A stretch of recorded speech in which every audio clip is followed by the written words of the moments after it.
Hey, Grace Christian teachers.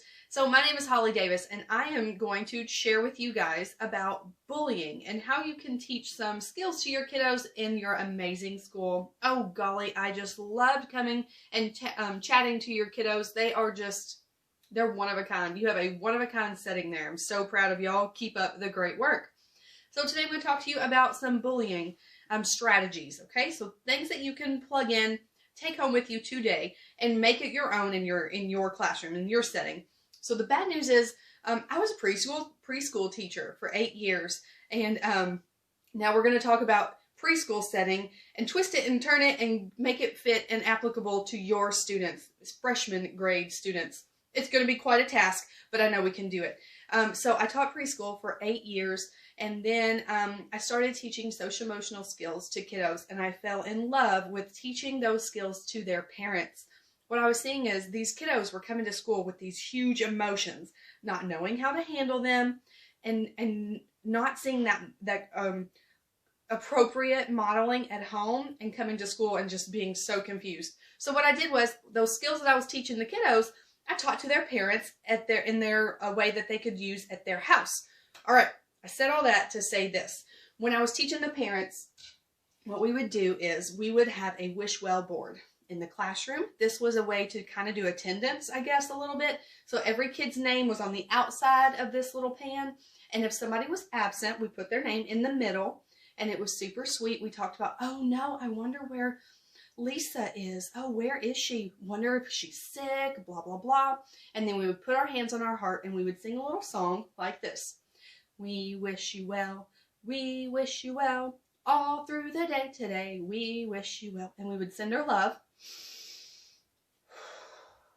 and tell her we were thinking about her and we missed her. And then the next day when Lisa came back, we would move her name from the center and put it on the outside. So what we were doing in that simple little activity, I mean, it took like 5 minutes maybe. What we were doing is we were thinking about our friends.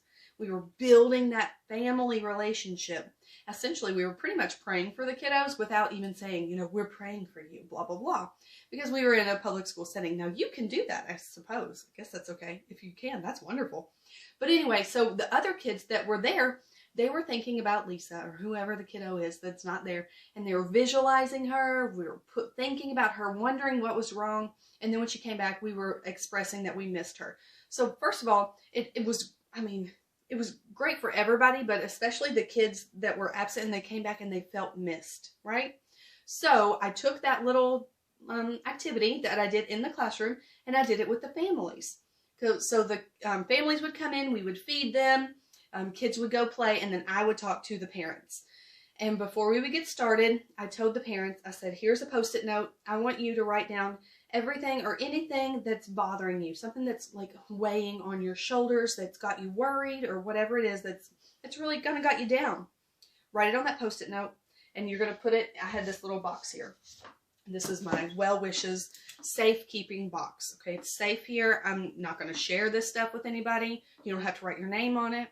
And the idea is, there's nothing they can do to solve that problem right then in that moment. Okay, so I was wanting them to be present with me and worry about these things, whatever it is that's going on, later. All right, so I wanted to read some of these. I mean, this whole box, this is full of Post-it notes of things that people were wanting well wishes for. And I shared some of these with your students when I was talking to them about empathy. And it was really interesting. So let me read some to you. This one says, being disowned from my family. I don't know who wrote that, okay, but whatever it is, or whoever it was having an issue in their family, and they needed to write it on a Post-it note and wanted well wishes from us. This one says, getting my kids and my life back on track. This one says, cheated on my husband with the guy I'm with now. Now, I wish I could show you. It's cheated, CHEADED. And I told this to your kiddos there at Grace Christian, and some of them chuckled, and I was like, oh, you know, maybe they hadn't been around families or people that are in situations like that. Like the spelling of this, it kind of hurt my heart. It's really saddening to know that there are adults in our community that are dealing with things like this, cheated on their husband with the guy they're with now, and wasn't sure how to spell the word cheated. And this one says, I may be pregnant, staying patient and strong in stress. So this little activity for grown-ups, it's an eye-opener for me. And this is my why. This is why I do what I do. I do the parent coaching classes. It's such a passion of mine because everybody has something that they're dealing with. Even me, when I was doing this, I had things in here. My mom was going through cancer and was going through chemo, and we had just lost my dad. So we all have issues in our life. And this activity, first of all, it builds a family. Okay, your school kids are your school family. And it's so important to build that strong relationship, that trust, where they feel like they can talk to you about these issues. So I don't know, maybe you can find a way that you can plug this in, maybe not a big pan that says wish you well on it, but find a theme that you're interested in, that your kids are interested in. They're aware of this. I talk to them about that. So maybe you could plug that into your day as a way to grow their relationships together and know that they are loved and that they're missed when they're not there. So there you go. There's the wish well. It's a really great way to foster that family relationship within the classroom. All right, next I'm going to talk to you about loving eyes. Okay, when I talk to your kiddos about empathy, I also shared with them about loving eyes. Now I believe I think everything, all the bullying in the whole wide world could be solved by just doing this thing right here. I have a book that I read to my preschool kids. It's called Schubert Sees the Best. And in this story, I read it to kids, little bitty kids, and I read it to your kids, the Grace Christian kids. And it's a situation where the school family has a friend that really has some struggles, and they're trying to figure out, why is he acting the way he does? So I read it to the kiddos, and we act out some of the situations, the scenarios. I'm just going to share one page with you.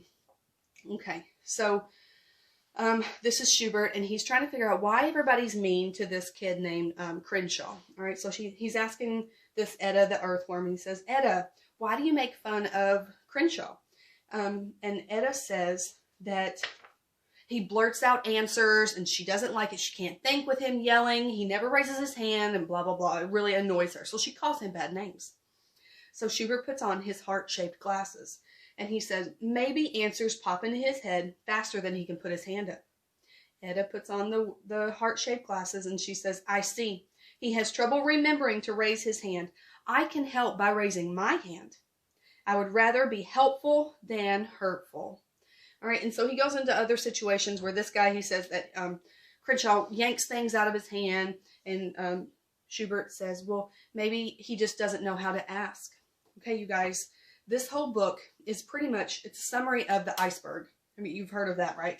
So whatever behavior is on the outside is what you see, that small little part of what you see is the iceberg. Just the tip of the iceberg is that behavior, the grabbing of toys, the yelling out answers, the bullying. Okay, there's so much more underneath, under the water, that we can't see. Now, I believe in my child development history of learning that all behavior is meaningful. So if you've got bullying going on in your classroom, it's meaningful. Okay, that behavior has a stem. It's got a root, and it's rooted down in some kind of maybe insecurities or some past hurt that's shoved down in your kiddos. Okay, if we can teach them to use loving eyes with each other and to look for the best and to be helpful rather than hurtful. And it goes back to this. If we've got a school family, if you have kiddos that love each other, build each other up, trust each other, they're more likely to view each other with loving eyes. Okay? Quick recap. First thing you're going to do is build that family, that school family. Okay? Teach them how to love and trust each other. You can do that by thinking about each other every day. If you want to do the whole, whatever's got you down, whatever you're worrying about, write it on this safekeeping thing, and we can deal with it later, but right now be in the moment. Okay, we're building that school family. Next, we're going to talk about empathy. Okay, you talk to them about using loving eyes, looking for the best in each other. And then once you can look at each other with loving eyes, the next piece of this puzzle of combating bullying is using your big voice. All right, now in this book, Schubert has a problem, okay? And Big Benny took his apple. Oh no, Benny took his apple. What's he gonna do? Well, his teacher teaches him some ways to handle this frustration. And she teaches him first to get his body calm. All right. Now I teach a lot of kiddos about breathing, getting oxygen to your brain. We talk about the survival state. If you'd like to learn about that, hit me up. We'll talk. I love talking about the brain. Oh, it's my favorite. I can teach you all about the brain and the behavior of our kiddos in another time.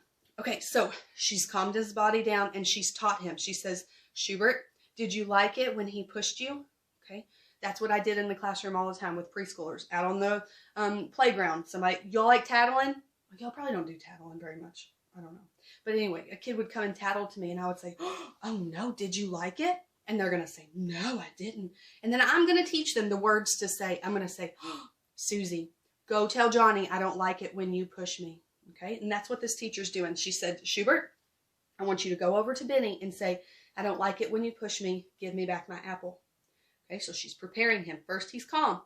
And she's already built this family of love and trust. Okay, so we care about Benny. All right, we're not going to hurt him.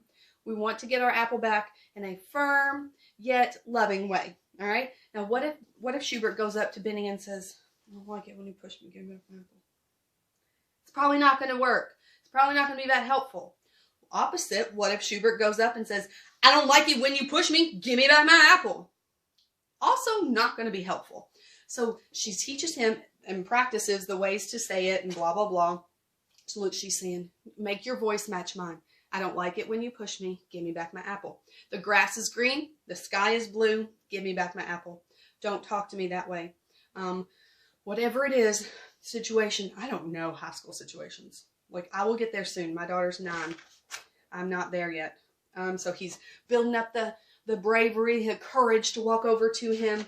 And he says, I don't like it when you push me. Give me back my apple. And ta-da, he gives it back. Now listen to this part. Schubert is shocked and so excited. His whole lightning bug body lights up with joy.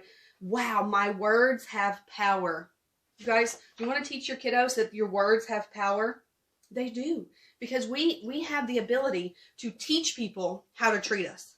All right, I know that is one, Mallory that I was just talking about, she's 9. She is the most sensitive and loving. She's got the biggest heart. That girl is just precious.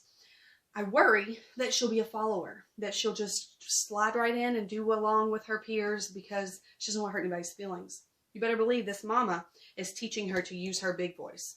Okay, and I want her to be able to stand up for her friends, stand up for herself, but not be attitudey, okay? I don't like it when you push me. That's not going to be helpful.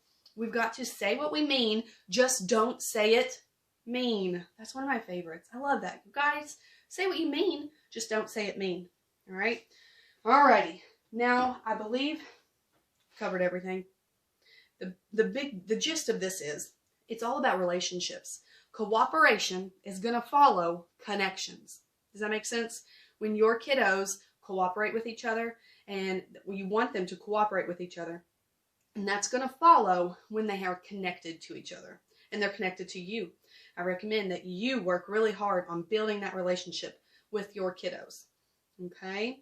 We're building empathy. Okay? Walk a mile in their shoes. Have some empathy lessons, and then we're going to focus on our loving eyes and seeing the best in each other. We want to be helpful rather than hurtful. Okay? Those are words I say to my kids all the time. When Mallory comes to tell on Colin, I'll say, Mallory, are you trying to be helpful or hurtful? Okay? Because if it's neither one of those, then it doesn't need to be said, right? If she's coming to tell me something about her brother and it's not helpful nor hurtful, then it doesn't need to be said. Just like on Full House, my daddy said, if I don't have anything nice to say, don't say nothing at all. Oh my goodness, I don't know. So, P.S. I have new Invisalign liners, and I'm really struggling to talk. I wanted to tell you that at the end, not at the beginning, so you weren't like focusing on it. Today is day 1, okay, so I'm just learning. But anyway, I am so proud of you guys at Grace Christian. Keep up the great work. You're doing God's work, and you are in your own mission field. Hopefully one day my kiddos will be there. Thank you again for all you do. Hang in there. I'm so sorry it's virtual. Bye, you guys. Maybe I'll see you in the future.